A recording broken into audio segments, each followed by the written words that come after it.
Hello, my dear children.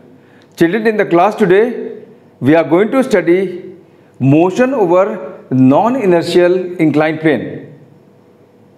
We have already studied two types of frame of references, inertial and non-inertial. Well, children, all accelerated frame of references are non-inertial frames. And pseudo force is the property of non-inertial frame. So what do we have today? We have an incline which is moving with certain acceleration, and this is mass m placed over this incline. So what is going to happen? Over this mass is going to act a pseudo force, and we know the pseudo force is minus ma. The value of pseudo force is directly proportional to the mass of non-inertial frame of reference, and the sign of proportionality, the constant of proportionality is what? Minus a. So pseudo force is minus ma. That simply means the direction of pseudo force is opposite of the acceleration of the system, and the value of force, of course, is ma. So this is an incline which is accelerated towards left.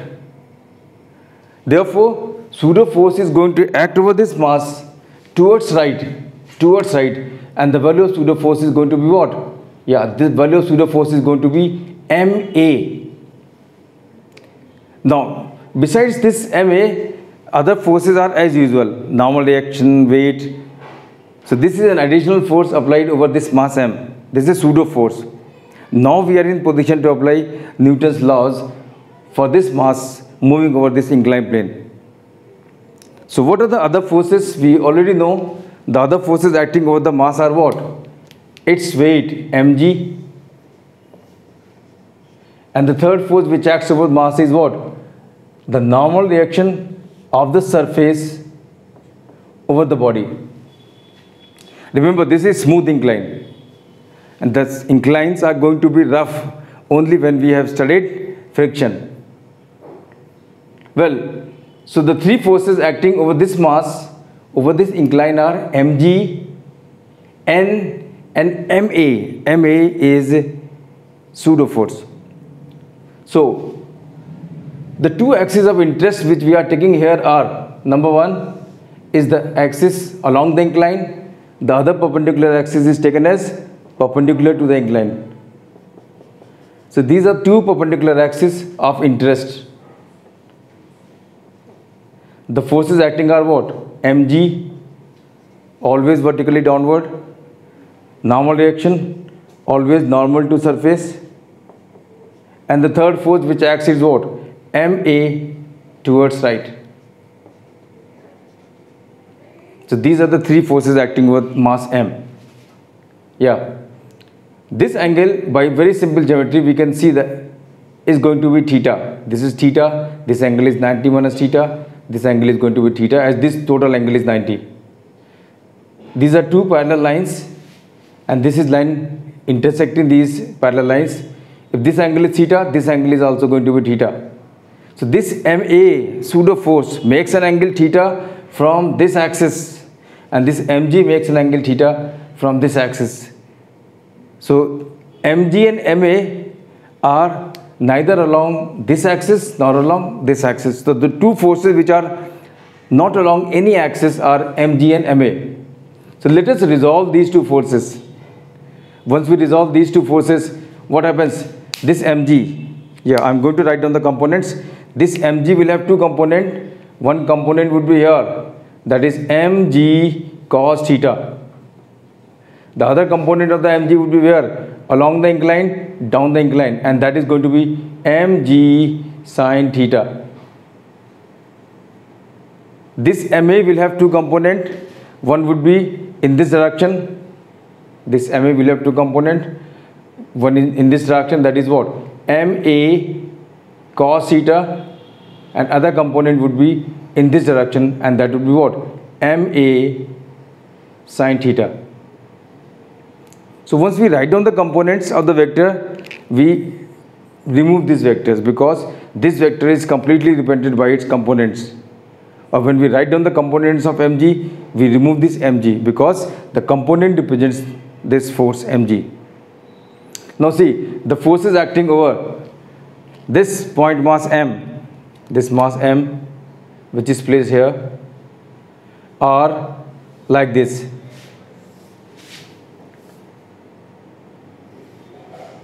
These are two forces, M A sine theta, and the other force acting in this direction is what? M G cos theta. This is normal reaction, and one force acts in this direction, that is M A cos theta, and the fourth force, this is M G sine theta. As there is no motion along this axis which is perpendicular to the incline is strong enough to provide the necessary normal reaction. So what is this normal reaction? If there is no motion along incline in this direction, well, along perpendicular to incline,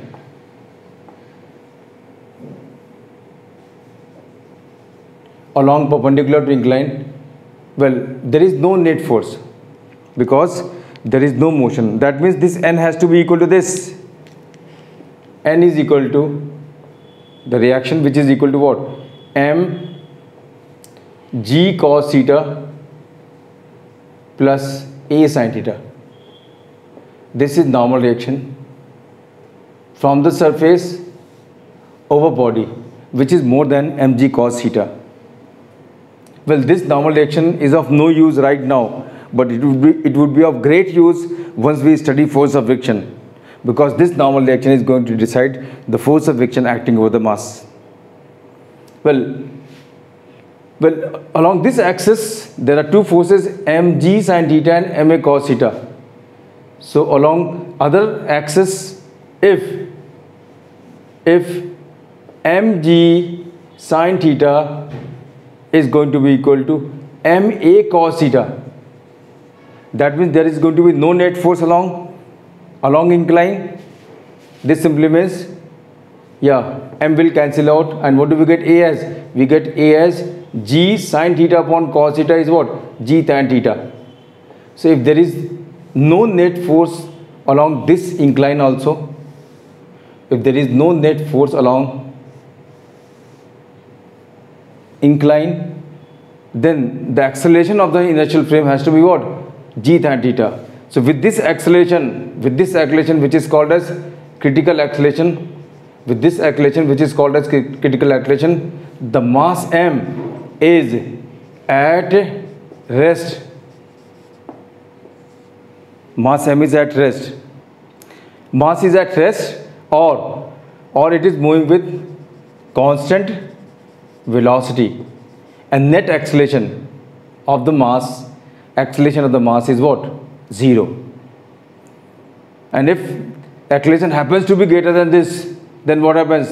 Net force is along the incline, up the incline, and the body moves up. And if net acceleration happens to be less than g tan theta, the mass is going to move down with certain acceleration. So in this situation, when the incline moves with acceleration g tan theta, mass m placed over the incline is at rest, or it moves with constant velocity. So let us now study the motion of incline. Let us study the motion of mass over incline with mass moving up or down with certain non-zero acceleration. Children, mass is going to move up the incline with certain non-zero acceleration when acceleration of the incline A is greater than g tan theta. In that case, this force which is up the incline is greater than the force down the incline. So what is effective force? Effective force is up the incline, and that is equal to nothing but ma cos theta minus mg sin theta. Now this effective force is equal to mass into acceleration. That means it is a cos theta minus g sin theta. This m cancels out. The effective acceleration with which the mass is going to move up the incline is going to be what? A cos theta minus g sin theta. This is the effective acceleration with which the mass is going to move up the incline. And remember, in this case, the acceleration of the incline is more than this critical acceleration.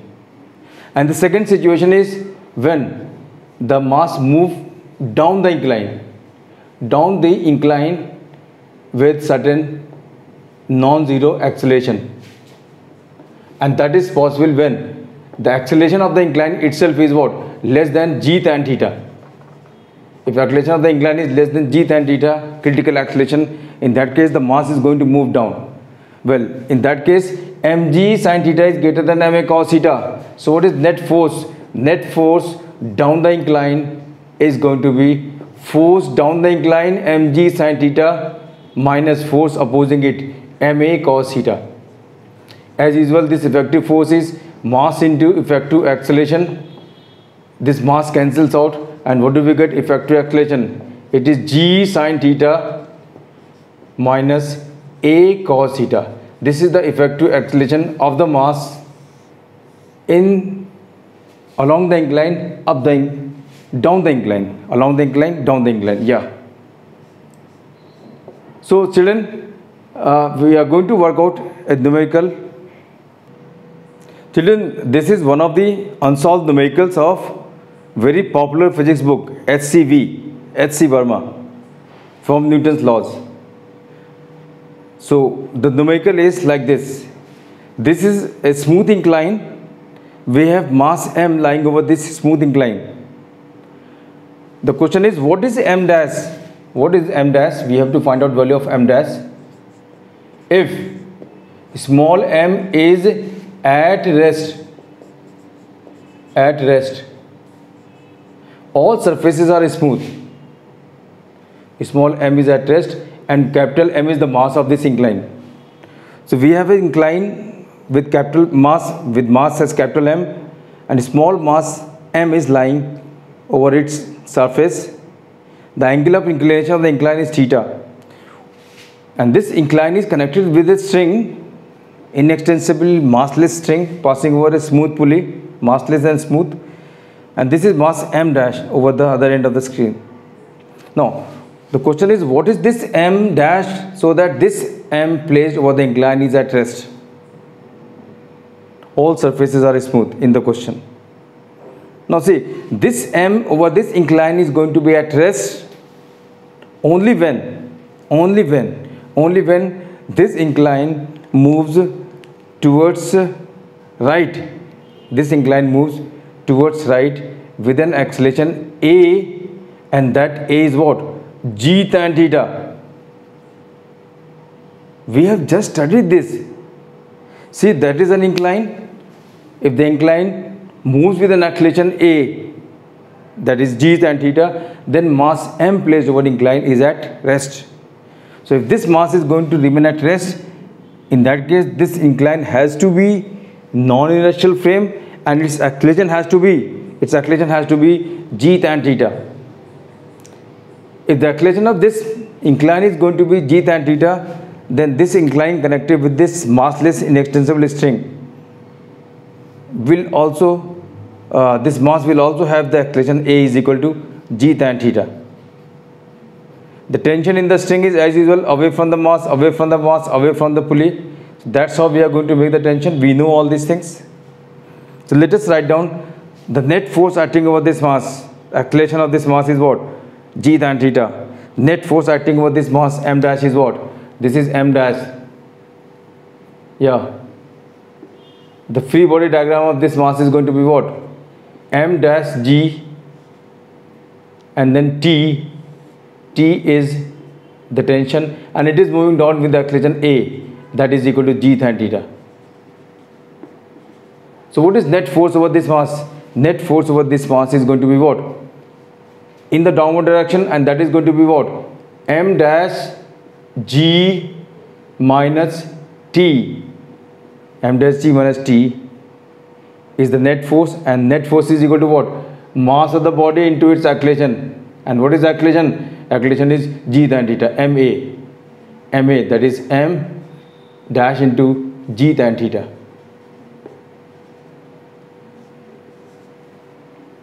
And this is horizontal motion of the two masses m and m, capital M and small m, and it is acted upon by only one force, T. So what is net force over this block, incline, and its constituent mass m? So this mass and this mass, well, they are acted upon by an acceleration what? G tan theta, that is ma.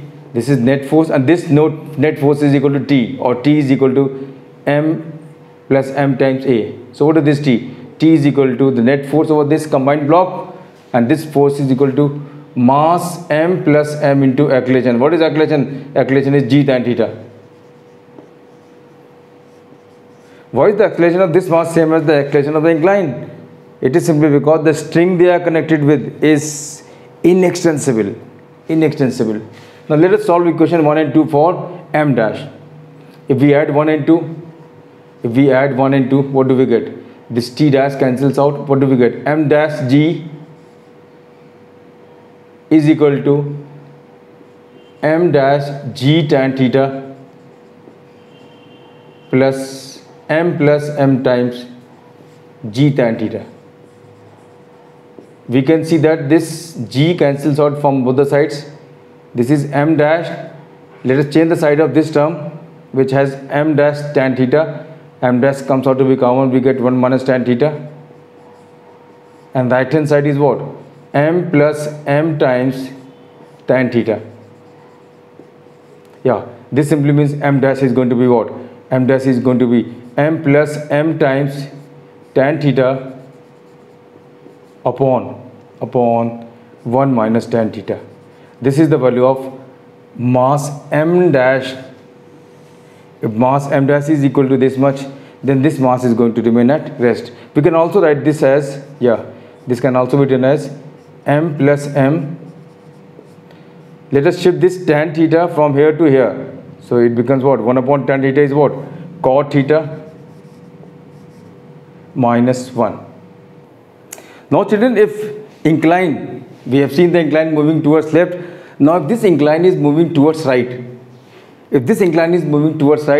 with acceleration a, again it is as usual non-inertial frame, the pseudo force over this mass would be, towards left. So the three forces acting over this mass, over the incline are, mg, this is mg as usual, this is normal reaction as usual, and the third force, which is pseudo force, is ma towards left. This angle as usual is what? This is the angle of inclination of the plane, which you know already. So this angle is going to be theta as usual. This angle is also going to be theta. If we resolve all the forces, the situation is like this. If we resolve all the forces, this ma has two components, this n remains as it is. This mg will have two components, mg cos theta, and the other component is what? mg sin theta. This is mass m. This ma will have two components. One is what? ma cos theta, another is what? ma sin theta. Along this axis, say this is axis 1 and this is axis 2. So along axis 1, if there is no motion along incline, along the direction perpendicular to the incline, therefore net force along this axis has to be 0. In that case, what is this? N plus ma sin theta is going to be equal to mg cos theta. That means n is going to be what? mg cos theta minus ma sin theta. As usual, this acceleration is of no use right now. But once we study friction, this acceleration will help us find out the force of friction acting over the mass. Well, along the incline, you can see there are forces, two forces, and both are acting down the incline. So along axis 2, there are two forces, and both the forces are where? Down the incline. So what is net force? Net force is mg sin theta plus ma cos theta. As usual, net force can be written as mass into effective acceleration. you can see that mass cancels out. We get effective acceleration as g sine theta plus a cos theta. M cancels out. So this is the acceleration with which the body is going to move down the incline. Down the incline. That means mass can never be at rest, nor it can move up. Instead, it will move down always. It will move down always with certain non-zero acceleration. So children, that was motion of a mass over incline, over an incline which is a non-inertial frame. So with this we come to the end of today's class. We'll come back again with another example of pseudo force, and that is motion in lift very shortly. Until we meet again, goodbye.